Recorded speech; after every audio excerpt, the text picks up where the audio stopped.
பரிசுத்த வேதாகமத்தில் சொல்லப்பட்டுள்ள வேத வசனங்களை தமிழக சட்டப்பேரவைக்குள்ளாக எடுத்து கூறிய புதிய சபாநாயகரின் இந்த காட்சிகள் தற்போது சமூக வலைதளங்களில் வைரலாகி வருகிறது. ஆராய்ந்து முடியாத பெரிய காரியங்களையும் எண்ணி முடியாத அதிசயங்கள் அவர் செய்கிறார்.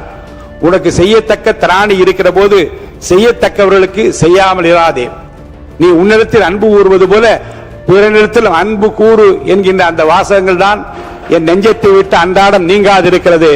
தமிழக சட்டப்பேரவையின் புதிய சபாநாயகராக ஜேசிடி பிரபாகர் அவர்கள் பதவியேற்றார். இந்நிலையில் சபாநாயகர் உரையில் பல்வேறு காரியங்களை எடுத்து கூறிய அவர் இறுதியாக தன்னுடைய உரையை முடிக்கும் போது, நான் வளர்கிற போது என்னுடைய இருதயத்தில் ஏற்றுக்கொண்டது 3 காரியங்கள் தான் என்று கூறி பரிசுத்த வேதாகமத்தில் சொல்லப்பட்டுள்ள 3 வசனங்களை எடுத்துரைத்தார். இதனை சட்டமன்றத்தில் அமர்ந்திருந்த தமிழக முதலமைச்சரான விஜய் அவர்கள் உட்பட அனைவரும் உற்று கவனித்தனர்.